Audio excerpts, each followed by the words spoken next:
Community calendar button. WSIC, proud to be part of your community.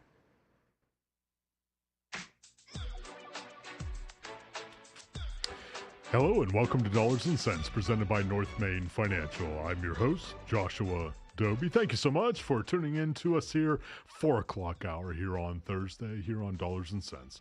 Appreciate so much you taking the time to do it. If you're a 9-to-5er, let me do the quick math here. I'm looking at 53 minutes and 21 seconds. You got to keep going with us. Happy that you tuned us in, though, to get us to the finish line here on Dollars and Cents, as we're talking about all things financial, economic, having to do with things that are happening around us here. What is it that you're seeing on your headlines? And what is it that you may need to keep in mind here as you're looking, especially at the end of the calendar year? We're going to be talking a lot about that here on this week's version of Dollars and Cents, about what are those kinds of things that may be calendar specific. You want to make sure that you're keeping on your radar screen to make sure that you address them here in the next couple of weeks, even as the holiday season is in front of us here.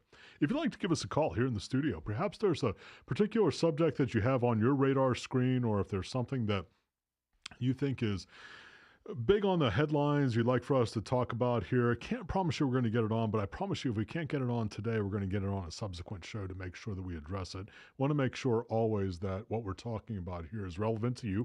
844-STUDIO-4, that's 844-788-3464. Again, 844-788-3464 here in the studio if you'd like to give us a buzz. But I appreciate so much you tuning in to us here on the 4 o'clock hour for Dollars and Cents. All right, you know us. We're going to get right into it. What's hot? I don't even know where to begin. I mean, we got so many things that are going on here this week relative to what's hot, what's on your headlines, those kinds of things which are going to be impacting you from an economic and financial standpoint. And we talk a lot about food on here, and I'm not going to lie to you. We're probably going to talk about, I don't know, Christmas cookies and maybe hot chocolate and other things. No, seriously, I know we're going to tie it in financially and economically here. We're going to be talking about that, but maybe not to start. All right, so I'm going to give you the dry white toast first, and then we're going to get into the juicy stuff a little bit later on. But the Federal Reserve this week. All right, the Federal Reserve this week met for their final scheduled meeting of the year, just literally yesterday as of the time of this live broadcast, or as of the time of this recording, if you happen to be listening to the podcast end of things. They literally just met yesterday. And as was, let's call it semi-widely expected, meaning that were some notable divisions on both sides. Semi-widely expected, they did not adjust lending rates, or the overnight lending rate, which is really what the Federal Reserve adjusts. It has subsequent impacts on a number of other lending instruments, but let's just talk about that relative to the Federal Reserve not adjusting interest rates as of their meeting yesterday. Again, not completely unexpected. There was some betting on both sides of things, certainly with regards to the futures markets, but definitely did not get into let's call it a completely unexpected mode there as far as not adjusting the interest rate. Now, if you're tracking, if you have your monopoly board, a Federal Reserve monopoly board at home, I hope you don't. I hope you don't have a monopoly board at home that has to do with the Federal Reserve. But if you might be a little bit off kilter like I am when it comes to these kinds of things, I do mark July was the last time that we had an increase in the overnight lending rate from the Federal Reserve, and we have not had one now since July. So what does that mean? And I mean that quite literally, with an intentional pause there, so that you hear what we're talking about. What does that mean? That the fact that the Federal Reserve now has not raised rates since July? Well, there's no legitimate way to be able to exactly determine what that means. Every meeting is a new occurrence. Every meeting has different factors associated with it that the Federal Reserve Board of Governors is taking into account when we're looking at that kind of thing. But what does it mean? And we have the benefit of history. Right, we have the benefit of being able to look back and to see how they've moved in other courses of action, and to say, well, what does that mean in terms of what we can expect going forward? Because that's really what matters most, especially when we're talking about the financial world, the markets, what the markets are anticipating. And I'll tell you that relative to what the futures markets are saying, certainly with regards to what the stock markets are saying right now, in terms of their, let's say, exuberance. I don't know, Producer Bill. I'm exuberant. It's Christmas season. I'm exuberant. I'm ready for the big guy in the red and white suit to show up. I don't know about you. 11 days. 11? I'm not excited. I'm very excited. I am 11 days, which means I have exactly 10 and a half days to finish up my Christmas shopping. Is that what you're saying? Correct. Goodness This gracious. seems like a good weekend to get it done. It's, well, I don't know. I still have double digits right now. 10 and a half still has double digits associated with it in terms of the days before Christmas. So I still have plenty of time. Yeah, I have to train myself, though. I lack See, the discipline. yeah, well, I have to be up against the wall. You know, I do as well. Although, interestingly enough, completely sidebar from the Federal Reserve here. I saw something interesting on one of the business news programs here. I think it was the last day or so, where they're actually warning, I'll use the word warning. They're actually warning customers who do things like I do, which is wait until the absolute 911 call, last minute, you can get it here in 4 hours kind of ordering process. And they were actually coming out and saying, please don't do that. Meaning you got to have several days in advance. If you want us to promise to get it there, you actually have to have several days. I mean, some of them were like December 16, December 18. Your eyes look like my thoughts. I was thinking the exact same. What do you mean? I mean, can I go into any store or call you 4 hours ahead of time on Christmas Eve? And, Right. I'll just be hoping that those rules are for everyone else.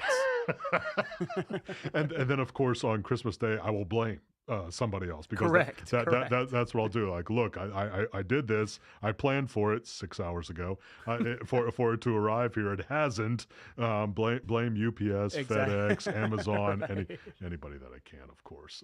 But that's, unfortunately for us horrific procrastinators, and producer Bill is just being kind. He's not that way. I am with regards to that. We're having fewer and fewer outlets to be able to do that. So it's going to come down to crunch time. I don't doubt it at all. So anyhow, Federal Reserve in looking at it. So what does that mean for us in terms of what's going forward? We're going to talk about that in the second segment as well, in terms of what's hot, what's out there in front of us, because it does have real and material impact in terms of what we can expect going forward.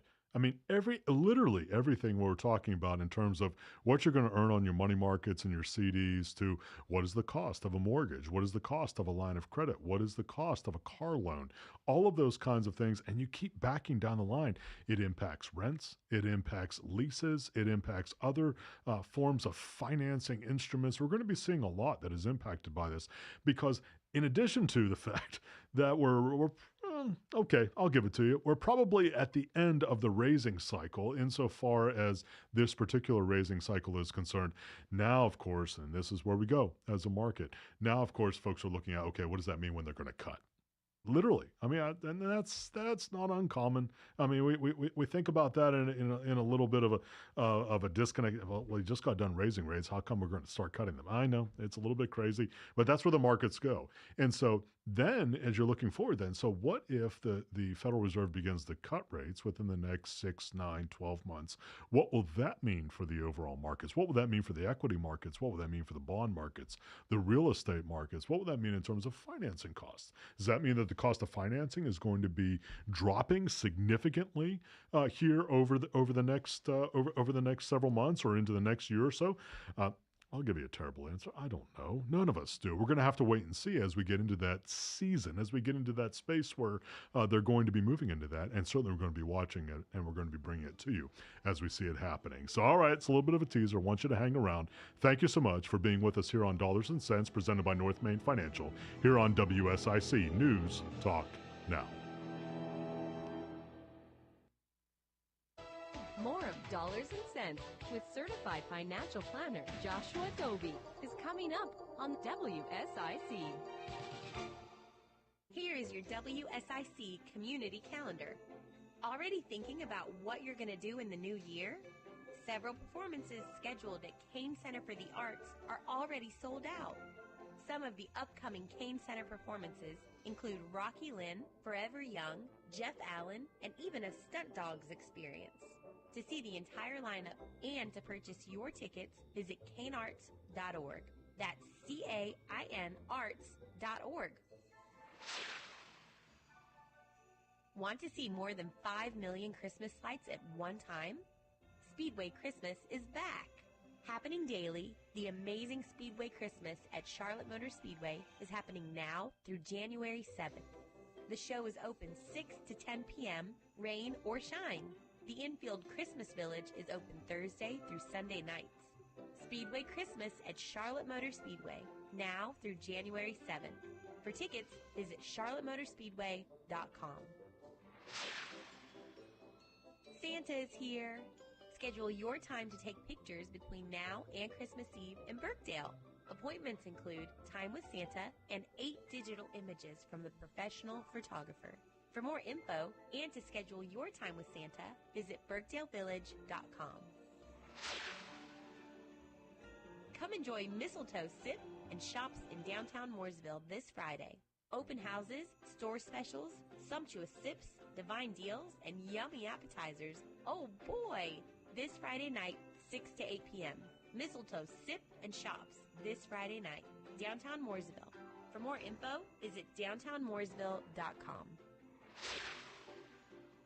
Have an event you'd like to tell people about? Yard sales, estate sales, and everything in between? Visit WSICnews.com and click on events to submit your event today. And now for a look at your weather forecast from the WSIC Weather Center. Sunny skies through the majority of your day today. High temperature this afternoon is going to be up near 52 degrees. As you head through the evening and into the overnight hours, those skies are going to remain clear. Low temperature again is going to be below freezing. We'll be down at 26 degrees. This has been your weather forecast from the WSIC Weather Center. Wishing you a happy Hanukkah, a Merry Christmas, and a Happy New Year. WSIC. It's dollars and cents with certified financial planner Joshua Dobi on the new 105.9 100.7 WSIC. Breaking news, expert analysis, and the stories that matter most, all in one place. I totally acknowledge seeing flames is a scary situation. WSIC. News, talk, now. Hello and welcome back to Dollars and Cents, presented by North Main Financial. I'm your host, Joshua Dobi. Thank you so much for hanging with us into the, exactly, second quarter football reference. It is the most joyful time of the year for many folks when we're talking about the holiday season and Thanksgiving, which kind of just blends into Christmas. And then you can't even take a short nap and you're in New Year's. So it is the holiday season, but it's football season, Producer Bill. And I'm going to move on quickly from our Carolina Panthers and say that we have multiple opportunities ahead of us as the Carolina Panthers in terms of ways in which we can what did the Japanese call it there in the 80s? Continuous improvement. We have some opportunities for continuous improvement. As our Panthers, would you agree or disagree or what? No, I definitely agree with you. Got to put it on tape. Yeah. Put something on good tape. That's what we're here for. And I think that's important because it's every week is an opportunity. Correct. Right. So we always have something in front of us that we can do better. We always have the opportunity for us to be able to achieve, whether we're unfortunately, if we're auditioning for next year, next week, other teams, I don't know. At this point, but we always have opportunity. Glass always half full, and we're looking forward to. We're gonna give good tape. Good tape. See that sounds like a professional athlete. You don't know that about Producer Bill. He literally was a professional athlete, and so he knows what he's describing here. But also, if you're a college football fan, it's fun. Right. Especially if your team is in it in any sort of bowl season kind of experience. It is fun unless you're the Florida State Seminoles. Right. And I know that hurts. I know for you Florida State fans, I've had too soon. It is too soon. It'll be too soon for a while. It'll be too soon for literally the probably for a year or two that it was. But outside of the Seminole fans there, it is a wonderful time of the year for college football as well. But I appreciate so much hanging with us into the second quarter here on Dollars and Cents. You know me. We're going to talk food and football and maybe even sprinkle in a little bit about financials and economics here on Dollars and Cents. It's that time of the year. But let's stay with it. I was talking a little bit about the Federal Reserve, and I know that's not the most riveting conversation. I don't blame you relative to what's happening around us, but it has so much impact in terms of everything that we touch from a financial standpoint. That's why we spend so much time talking about it here. And the fact that the Federal Reserve by, I would say, semi-reasonable measures and assumptions. When I say semi-reasonable, nothing's real until it's real in my end of the world. But semi-reasonable measures and assumptions that we are at the end of the raising cycle. And not just because we're 5.5 months ish beyond the last raise there in July, but also in terms of what they said here in their minutes, and specifically in the conversation that Fed Chair Jerome Powell relayed at the end of their meeting yesterday, as of the time of this live broadcast or as of the time of this recording, and it was an indication which is a little bit unusual for the Federal Reserve. It really is, because they talk cryptically, intentionally, right? They don't want to manipulate the markets too much, or at least not completely unnaturally, as they're relaying things about their meetings, or to be able to, let's say, shapeshift their thoughts before they have all of the variables, or at least as many of the variables that they can in front of them. But one of the things that I thought was very interesting, and this is what I want to share with you here in the second segment. One of the most significant things that I heard from what was shared yesterday is that the Federal Reserve was, let's say, more indicative than I anticipated. Is that politically correct enough? Sure. Okay. Well, we're going to leave it there. And more indicative than I would have anticipated about how many cuts they were going to make next year. And I say that because we still have so much ahead of us right now in terms of understanding what actually the raises mean. And you don't have to believe me. Go back and look at our history. Generally speaking, with an economy of our size, we need to get 6 to 12 months in front of a raise cycle to understand truly what the impacts are to us as an economy overall. We're too big.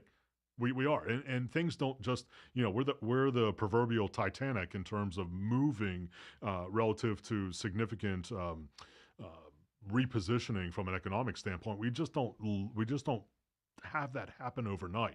And so when there was an indication given by the Federal Reserve through Chairman Powell's comments yesterday that there was going to be upwards of 3 rate cuts next year, this is just me casual and my commentary, so completely subjective at this point. I thought that was way out over the skis. Way out, and that was proverb as well. It's wintertime. So if you're one who's around snow, you know what I'm talking about.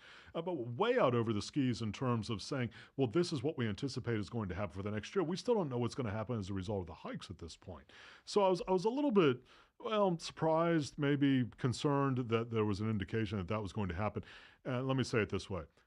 Is it possible? Is it likely? You can make your own commentary at this point that the Federal Reserve is going to adjust rates next year being calendar year 2024. I don't think that's unreasonable when we're looking at what's ahead of us here, especially with the cycle out of which we have just come. If we can assume that it ended here back in July, I don't think that's unreasonable to do that. To be able to peg that it's going to be in the 3 range as far as adjustments are concerned, again, maybe out over our skis a little bit. But I think what's important is, or at least what I took from that in terms of a projection planning standpoint for what we anticipate for 2024, is that the Fed at this point, the Federal Reserve Board of Governors, appears to be from where they sit at the end of their raising cycle. So generally speaking, 6, 9, 12 months after the end of the raising cycle, they do begin to look at ways in which they can cut rates. Couple that with the fact that we're going to have a presidential election season. We're already in it. What am I saying? I mean, that we're going to have. We're already in it at this point. We are in and will continue to be in a very intensive presidential election season. There is going to be what I would anticipate a geometric amount of pressure on the Federal Reserve to drop rates next year. I just do believe that that's going to be the case. Historically speaking, that tends to be the case.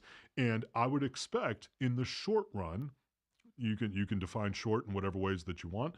In the short run, that the equity markets are going to see that in the positive. Now, does that mean that 2024 is going to be great overall? Nope, not saying that. Actually, when you look at the law of averages here, the fact that we have just come out of now actually across the board, I was going to say that we were in pieces, but now across the board, a double-digit positive performance for most of our popular indices. I'm looking at the DJIA, the Dow Jones Industrial Average. I'm looking at the S&P 500 Index. I'm looking at the NASDAQ Composite, all of them in double-digit in the positives right now. So when I look at that, arguably, and especially from an historical context, I wouldn't anticipate that that's going to happen next year. in 2024. So when we look at that, and then in the context of perhaps the possibility that the Federal Reserve is going to stop or start dropping rates next year, does that mean we could be back to back in terms of positive performance? Maybe. That certainly is a possibility, but I think planning for that would be unnatural because there are a whole bunch of unknown variables yet to be placed into that algorithm that we don't know today, and for which we can plan very little. There are geopolitical concerns. There are unknowns as far as economic shifts, positive and negative, for which we can't really legitimately price today because we don't have awareness and understanding of how things may matriculate. We're still in the Christmas retail season here. You've heard me talk a lot about that in terms of what that is, meaning in the variable, in the algorithm, in terms of how that means the consumer is participating in the growth or non-growth in our economy because, as you remember, I know you hear me say this all the time, can't forget about it. The consumer, 2/3 to 3/4 of our overall GDP. We are a consumer-based economy. We move basically as the consumer moves. So at this point, I would call it lukewarm. We started out hot, especially online. And you know, there's a very easily understood aspect of that whenever we're moving into that kind of space where there's a lot of exuberance, right? Shopping season. Does that last through the 45, 60, 75 days relative to the shopping season? At least at this point, it doesn't appear so. And it doesn't mean that the consumer is disappearing, just not they're not buying at the same intensity or at the growth intensity that we have seen in previous cycles. So that's important. We've talked about this on previous dollars and cents shows here where we're talking about, okay, where's the consumer? Because at a certain point, the music stops. It does. And that's not for me to say that I don't see things are going to crash. I don't see things are going to be in a miserable economic space by any stretch. But at a certain point, when we have rising rents, we have student loans coming back online, it's more expensive to finance a car. It's more expensive to finance any mortgage, a line of credit, business expansion, anything that's out. Go to the grocery store, the gas pump, everything is more expensive. At a certain point, the music has to stop or at least get a lot quieter from where it is right now. That's really where we're wanting folks to be aware. Again, not that we're seeing the kinds of things that would indicate, because we still have really low unemployment, we still have a very robust spending structure here in the United States, meaning that folks like to spend, especially on the new shiny thing. So we have folks who are encouraged and invigorated by that kind of thing. But what we are saying is that at a certain point, the resources run out or they at least become significantly less, where the ability, apart from the desire, the ability to be able to do that becomes significantly reduced. And that's really where we're wanting folks to be aware, because that will eventually have a trickle-down effect. That will eventually have a push into spaces where folks, regardless of their desire, regardless of their wanting to pursue certain things, just don't have the resources anymore to do it. And that's what we're watching. That's where we're wanting to see the pivot. And we're starting to see that. We're starting to see that in terms of, we're starting to get some flattening in apartment rents. We're starting to see inventories for car manufacturers start to increase because the buying intensity, the fervor that was around here in the early part, especially of the COVID pandemic, was off the charts. We're seeing that start to lessen in significant ways. So we're watching those kinds of things because that really is going to be a big deal. All right, literally, I'm going to take a deep breath here as we're going to take a moment to hear from our sponsors. Appreciate so much you hanging with us here on Dollars and Cents, presented by North Main Financial. Hang with us into the second half as we come back here on WSIC News Talk Now. More of Dollars and Cents with certified financial planner Joshua Dobi on the way from the new 105.9 100.7 WSIC. I love your new outfit. I got it at Diamond Mine Apparel and Accessories. They have a wonderful selection of ladies and men's apparel. Where are they located? 920 Davie Avenue. Their hours are Wednesday through Saturday, 10 to 6. Diamond Mine Apparel and Accessories. And now for a look at your weather forecast from the WSIC Weather Center. Sunny skies through the majority of your day today. High temperature this afternoon is going to be up near 52 degrees. As you head through the evening and into the overnight hours, those skies are going to remain clear. Low temperature again is going to be below freezing. We'll be down at 26 degrees. This has been your weather forecast from the WSIC Weather Center. When you have problems with your air conditioning system, you need SHA Mechanical, serving our region since 1975. SHA will make sure your system is in the best condition at the best times. Call SHA Mechanical at 704-872-8708. Don't miss out on new deals every day at Lowe's. Right now, get can't-miss deals on appliances. Get up to 30% off. Plus, save up to an extra $750 on select major appliances. And buy now, pay later with Lowe's Pay to help balance your budget. Because Lowe's knows deals every day. Valid through 12/20. Appliance savings vary based on purchase amount. Exclusions apply. While supplies last. Selection varies by location. See Lowe's.com for details. Subject to credit approval. We're going abroad for the first time in years. To Spain. So we started using Babbel. And started learning Spanish fast. With Babbel, you can start having conversations in another language in just 3 weeks. ¿Cómo te llamas? ¿Cómo te llamas? When you learn a language, you want to actually use it. Babbel is designed with that goal in mind. In just 3 weeks, we're starting to have conversations in Spanish. Gracias, Babbel. Babbel, language for life. Start learning a new language today at Babbel.com. That's BABBEL.com. Prioritizing your health is one of the best ways to take care of yourself. From routine visits to the joys of pregnancy to the illnesses that stop you in your tracks, Iredell Health System will be by your side. Learn more at iredellhealth.org. Hello, everyone. This is Joshua Dobi from North Main Financial Group. We're blessed at North Main Financial Group that most of our clients come to us by referral. When folks have a good experience with us, they share that good experience with their friends, family, and colleagues. In doing so, when we're sitting with folks then, we're looking at their financial plan and seeing if it aligns with their goals and their desires for what yet lies ahead, be it college, be it retirement, or be it estate planning. If that sounds of interest to you, we'd love to hear from you. Reach out to us at northmainfinancial.com. The year-end push is on at Randy Marion Ford Lincoln. If you need to buy that commercial vehicle for the tax write-off, Randy Marion Ford in Statesville, we've got you covered. We got everything from service bodies to flatbeds to box trucks, long 24-footers, you name it, commercial-wise, Randy Marion in Statesville has it. Check with the accountant. Make sure you're not going to pay too much in tax for 2023. Come see us today. We can help alleviate that tax bill. Randy Marion Ford in Statesville, right here on I-77, exit 49B. Call now to speak with certified financial planner Joshua Dobi at 844-STUDIO-4. It's dollars and cents on WSIC. Hello and welcome back to Dollars and Cents presented by North Main Financial. I'm your host, Joshua Dobi. Thank you so much for hanging with us into the second half, Football Reference, here on Dollars and Cents. Appreciate so much you hanging with us here. If you'd like to give us a call in the studio, perhaps something's hitting your radar screen, either literally or figuratively, with regards to the financial universe. Perhaps you're seeing something in the markets, even economically. We're looking at stuff literally globally around the world about what's happening and trying to understand in the best ways that we can how it's impacting us. Love to hear from you. Love to chat with you. May or may not be able to get to you exactly here on this week's version of Dollars and Cents, but if we don't, make sure you leave your thoughts and your ideas with producer Bill. He will make sure that he gets it over to me, and I'll make sure that I address it in future shows here. 844-STUDIO-4. That's 844-788-3464. That's 844-788-3464. I know you got to actually dial the numbers. It's a big deal in this day and age. I mean, I don't take that lightly because, I mean, we live in an age where, I mean, dialing a phone number, we don't even dial a phone number anymore. I mean, literally, we don't, right? I mean, people, with my lack of hair and what remains very graying on top of my head, I mean, we actually did. I mean, we called it dialing a phone because you actually had to move your fingers around. Yeah, literally, Producer Bill. You had to move your fingers around. Now those are museum pieces. I mean, people look at them and point at them and say, that's the way it used to be.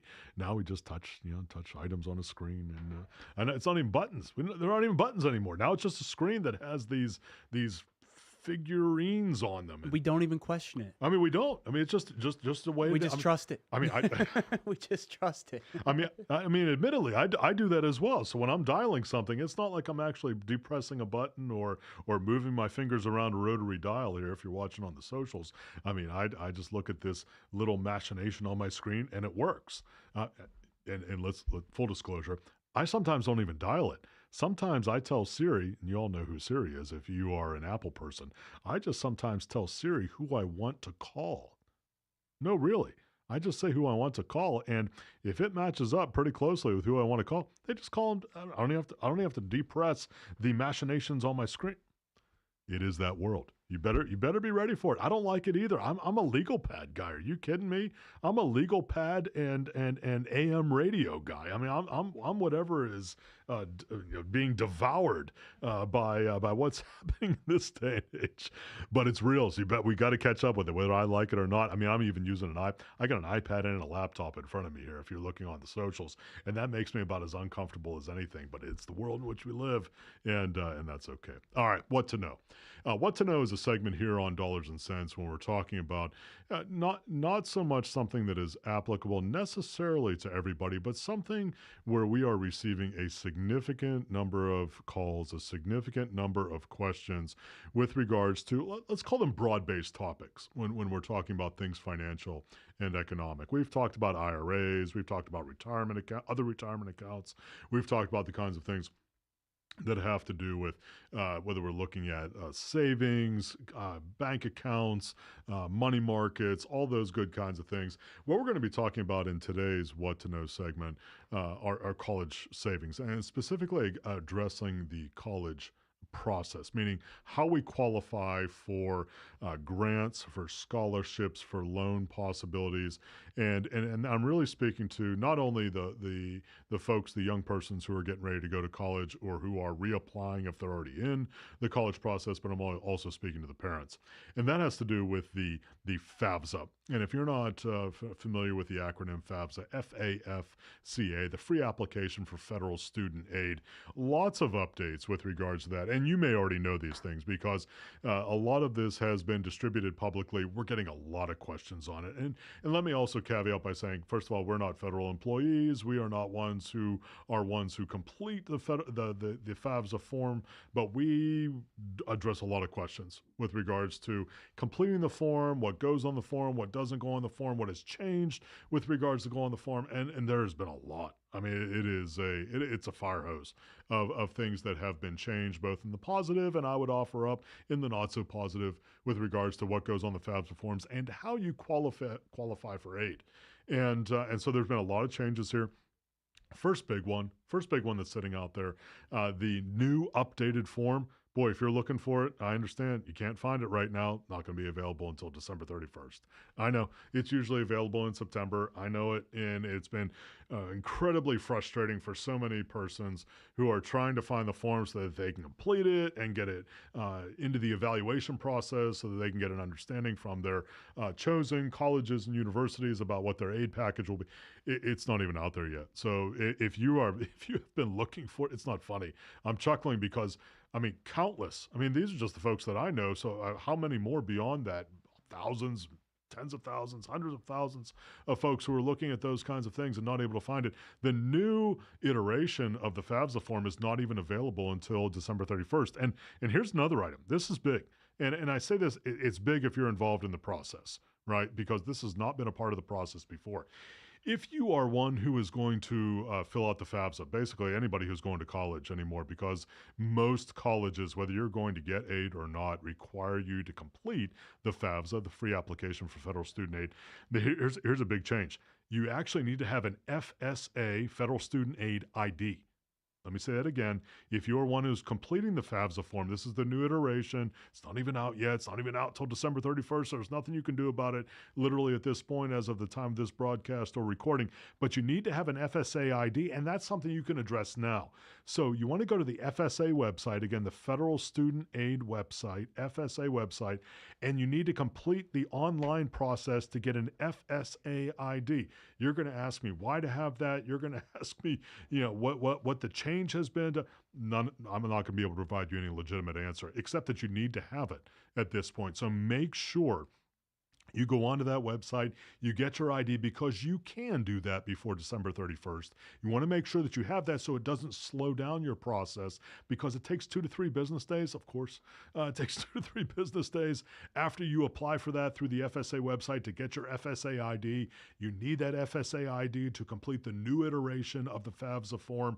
I know if you're not involved in the college process, I apologize, but this is something that is so relevant to so many folks who are in college, to parents parents of college students. We're getting questions on it constantly. Want to make sure that you're aware of it. Make sure that you get that FSA ID now through the FSA website, and then make sure that you have that as you're ready to complete the FAFSA form, which is intended to be available. I got to say it's intended. Nothing's real until it's real. It's intended to be available here on December 31st. So it's going to be a 3-month lag. It really is. I mean, this is just the bureaucratic process. It's going to be a 3-month lag before you actually get some word back from your chosen institutions, colleges, universities about what your aid package is going to be. That's kind of known. I mean, just about every college and university person or employee about whom, or with whom rather, I've had any conversation over the last couple of months, they're all aware. They're all aware it's horrendously behind schedule. They're going to be backed up going into the first quarter of next year. They know that. So it's not going to be new to them. You're not going to be the only person, is what I'm saying. Misery loves company. I guess misery does love company, I guess at some level. But just be aware that that's out there. Now, as I'm saying that, and I'm saying that relative to connecting with your chosen colleges or universities. Here's something else you can do before December 31st. And I know folks are on vacation or they're not there, not answering their email, phones. I get all of that. But here's something else you can do. Reach out to the particular financial aid department of your chosen colleges or universities. Now, you may say, well, I haven't chosen one yet. Do you have a top 2 list? Do you have a top 3 list? Do you have a top 4 list? Reach out to each of them to see if there's anything in particular that they need. Because many colleges and universities, when it comes to the aid process, have a whole different selection of programs from which you can choose or for which you can apply that, yes, they're relevant to the FAFSA process, but you can begin that process even before the FAFSA has been filed. So make sure if you've got College A, College B, College C, or University A, B, C, that you reach out to their financial aid department. Literally, folks, again, if you're parents of college students, you are a college student, you're getting ready to be a college student, that's literally all they do. All day, every day, they're involved in the financial aid process. Make sure you reach out to them. Reach out to them now. I know it's the holiday season. Yes, you may get some voicemails. Yes, you may get some emails that don't get returned right away, but make sure you reach out to them so that you are aware of as much and as many as possible the different programs that are available to you in applying to their college or university. I mean, there may be things that are completely separate from your financial means. They may be relevant to things work-wise that you may be a part. They may be a part of specific ethnic groups that are out there. There are all kinds of aid possibilities. Make sure you're aware of them. I mean, the worst place you can be, and I know I get passionate about this, and I say this because it is such a huge financial burden for so many families. The worst place you can be in terms of looking at all the other possibilities is exactly where you are right now. I mean, if you get $500 over here, $1,000 over there, $1,500 over there, folks, that's money you don't need to spend out of your own pocket or for which you don't need to take a loan. It's a big, big deal. And I know it's hard, and I know it requires work, and I know it requires an intensive amount of due diligence, especially with the colleges for which you're trying to apply. I get all of that. But literally every single nugget, every single stone that you overturn, I'm going to keep using metaphors here until you're sick of hearing them because it's such a big deal. It really is. We have this conversation all the time with clients and prospective clients about how do we fund college education, and especially if it's not just one child, but if it's multiple children, especially if it's happening all at the same time. It's hard, folks. It's really hard. And I'm especially looking at you folks who are going to private colleges. Private colleges aren't bad, but they're more expensive, generally speaking. So even a higher hill to climb in order to be able to address those financial planning and financial investment concerns in terms of paying for room, board, and tuition. Well, friends, we're going to take a break here. Rapidly approaching the fourth quarter here on Dollars and Cents, presented by North Main Financial Group. I'm Joshua Dobi here on WSIC News Talk Now.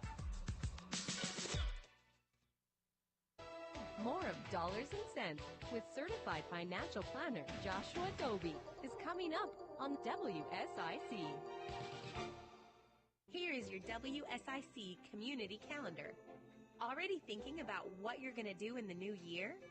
Several performances scheduled at Kane Center for the Arts are already sold out. Some of the upcoming Kane Center performances include Rocky Lynn, Forever Young, Jeff Allen, and even a Stunt Dogs experience. To see the entire lineup and to purchase your tickets, visit canearts.org. That's CAIN arts.org. Want to see more than 5 million Christmas lights at one time? Speedway Christmas is back. Happening daily, the amazing Speedway Christmas at Charlotte Motor Speedway is happening now through January 7th. The show is open 6 to 10 p.m., rain or shine. The infield Christmas Village is open Thursday through Sunday nights. Speedway Christmas at Charlotte Motor Speedway, now through January 7th.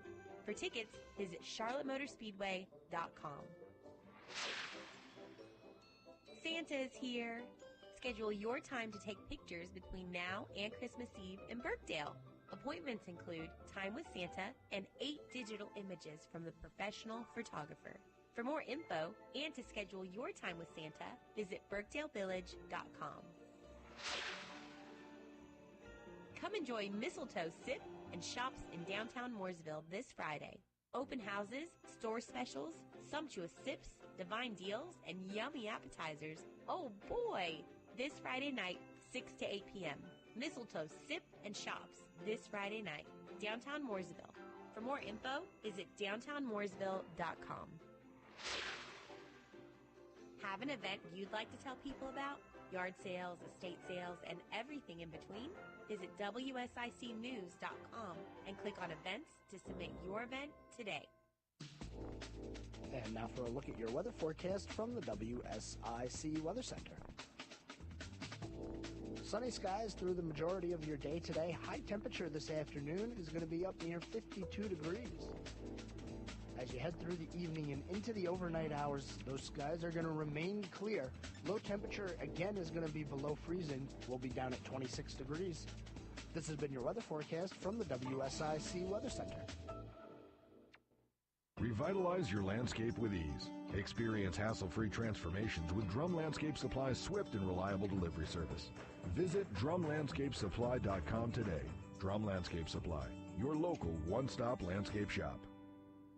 Your home for the holidays. WSIC. Dollars and Cents continues now. Here's your host, Certified Financial Planner Joshua Dobi on 105.9, 100.7 WSIC. Hello and welcome back to Dollars and Cents presented by North Main Financial. I'm your host, Joshua Dobi. Thank you so much for hanging with us in the fourth quarter. You're almost there. If you're a 9 to 5er, 11 minutes, 35 seconds until you get to the 5 o'clock hour. You're almost there. I appreciate so much you tuning us in to get you across the finish line here, especially when you're looking at the holiday. I mean, I don't know about you, but when you're looking at the holiday, it sometimes gets a little tough to sprint across the finish line. I can't disagree with you, especially when you got folks who got extended vacations. You ever been around that? I've been around those folks who've got extended vacations, right? Or they save up their sick days, they save up their vacation days, and they basically take December off. I know, I'm thinking of several folks right now in my head who do that. They're not my best friends.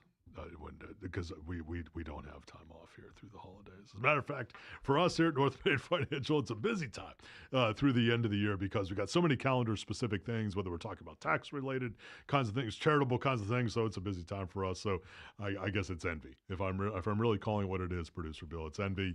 It's not because those persons are any better or worse than anybody else. I just wish I was them. So that's okay. That's right. Producer Bill is with me here, and I'm here, and we're here. Appreciate so much you spending the time here on Dollars and Cents as we're sprinting towards the end. All right. If you'd like to call us in the office, 844, in the studio here, 844-STUDIO-4, 844-788-3464. That's 844-788-3464 here in the studio. We're going to be talking the markets now. You know, in the fourth quarter here, that's what we do here on Dollars and Cents. And got to hit the big one off the top here. The Dow Jones Industrial Average. If you're one who watches the markets, I know many of you do. Dow Jones Industrial Average hit an all-time record here this past week. Now, I am not, and you can hear my voice literally fading off into the sunset here as I'm saying that, because we don't get too wound up on where the indexes are in terms of hitting records, not hitting records. But one of the reasons why we noted, or why I'm even saying it in this moment here on Dollars and Cents, is because so many folks do watch it. And they measure where they are, they measure where the markets are with regards to where where the index is lying. So I have to say, hit 37,000 here on the Dow Jones Industrial Average, all-time record. And it hit that record for the first time here, meaning it established a new record for the first time here in almost 2 years. It was the earlier part of 2022 since we hit the record for the last time, and hitting it again here. So a big deal. Big deal with regards to establishing new records. Now, sometimes the subsequent question is, all right, where's the S&P 500? Where's the NASDAQ? Nope, they're not the records right now. They're anywhere between 3 and 9% below their overall all-time highs inside of those indices. As a previous listener to Dollars and Cents, all the indexes are computed differently. And I'm not going to get into the real deep granular end of things or the real deep grass on this, except to say that the Dow Jones Industrial Average, if you don't know, is a price-weighted index. What that means is that if the price of a singular share of stock for the 30 companies which are a part of the Dow Jones Industrial Average is larger, then it's going to have a larger impact on the movement in the DJIA, or the Dow Jones Industrial Average. Different than the S&P 500 index and the NASDAQ Composite, which is the largest 100 companies in the NASDAQ, which literally almost 98, I think right now, 98 of them are technology companies. So let's call it the technology index. S&P 500 and NASDAQ Composite are both market cap weighted. What that means is that the largest companies in terms of market capitalization are the companies which move those indices the most, so that if you are a large company, i.e. Apple, which is among the top 3 largest companies on the planet, you are going to move the index much more than, say, that startup biotech company, which is on the back end of the NASDAQ 100. You're just not going to move it as much because you have a smaller capitalization, perhaps, even in the small cap category. So when you're looking at that in terms of understanding where the market is, important to remember, I'm going to point to the S&P 500 index because it's an easy target. 500 companies, right? And you can make some arguments, well, value, growth-oriented, small capitalization, large capitalization. Okay, I'll agree with you on all of that, except that when you look at the movement of the index itself, it's really this year, especially, top 11 companies, the top 11 largest companies.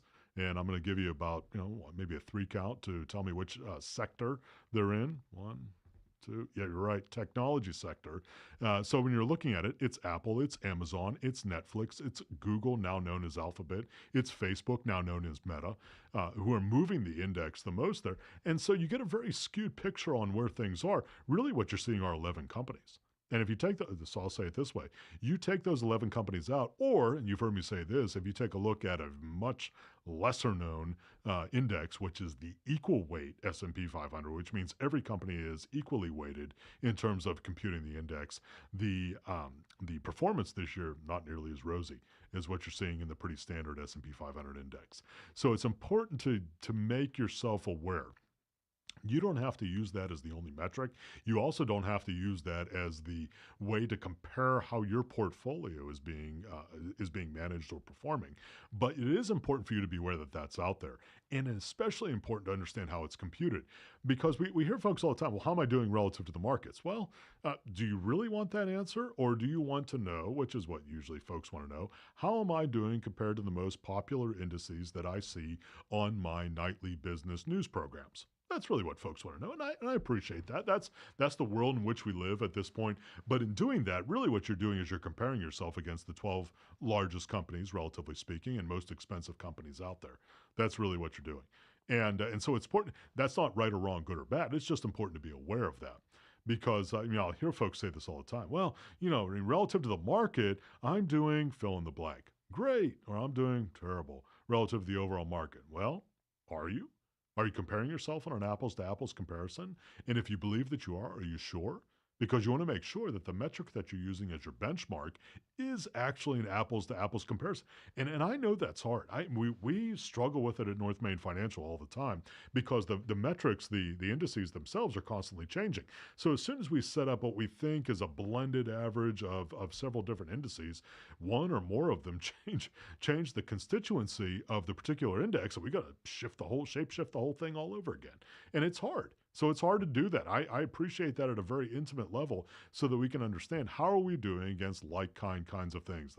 The tremendously overused metaphor of apples to apples, or oranges to oranges. So we work hard at North Main Financial to make sure that that's the case, but it's hard to do. So I'm sharing that to say, okay, Dow Jones hit a record. Good to know. Been over a year since the last time that happened. Now I'm going to give you something that's much more relevant. Well, maybe not. Well, it's relevant, but in maybe an anecdotal kind of way. Producer Bill, this is especially important. I think you need to know this, and so does everybody else. That's why I'm going to be talking about it next. The cardboard indicator. Yeah, and you're wrinkling your eyebrows. I'm sure just about everybody else who's listening to the program right now is wrinkling their eyebrow. The cardboard indicator, there is... okay, maybe by folks other than me, maybe not too much use of this particular metric, but there is a sometimes used metric by some people. Is that broad enough?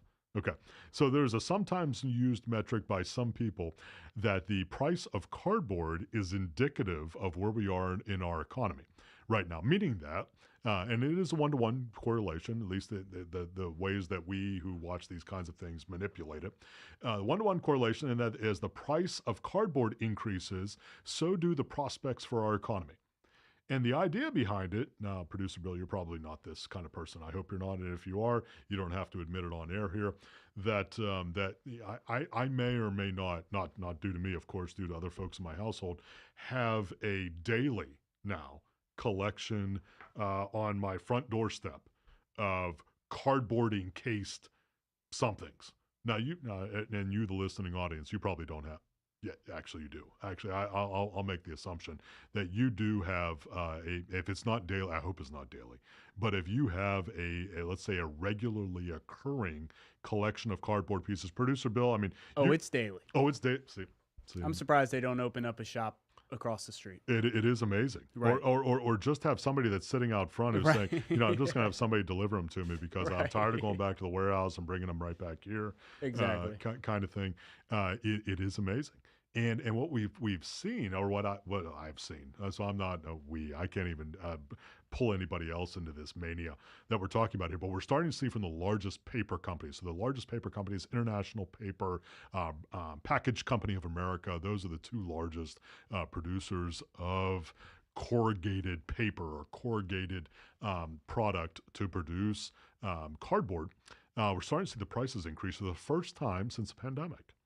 And they shot up quite a bit during the pandemic. They came down during the pandemic. The argument being because inventories have been continuously decreasing since the extreme parts of the pandemic. So as inventories have been decreasing, so has the need for cardboard, and so the pricing has been falling. Now, for the first time in approximately 3 years, we're starting to see the price of cardboard increase. Now, is that a reason to say that the economy overall is healthy? No, of course not. It's anecdotal a little bit here, but it is true for the first time in 3 years that we're starting to see the price of cardboard increase. So that, I think, I mean, it's notable. It's an important kind of thing to keep in mind. Is it the only factor? No, of course not. But it's important. So the cardboard indicator, keep that on your radar screen if you're not. House of Cardboard. I love what you did there, and I know the reference that I'm you're glad making to see it. to the TV series as well. One of my favorites there as well. Pretty close to it, House of Cards. Pretty close. But that's one of the indicators. Is it mean that the inventories are coming down, the economy's stronger, folks are buying more? We'll see. We're going to watch it. All right. So when we're looking at those kinds of things here, it's certainly one of the things that we're keeping on our radar screen, but there are lots of things that we're keeping on our radar screen. Federal Reserve now maybe being at the end of their raising cycle. Maybe it's the time where we're going to, here in 6 to 9 months, start to see the Fed cut rates. Could be the case. We don't know yet at this point, but we're going to be watching it very closely. Well, friends, we appreciate so much you hanging with us here on Dollars and Cents, presented by North Main Financial. I appreciate you. Have a great week, and until the next time, I'll look forward to talking with you soon. Happy holidays from WSIC, Statesville, W290DK Morrisville, W2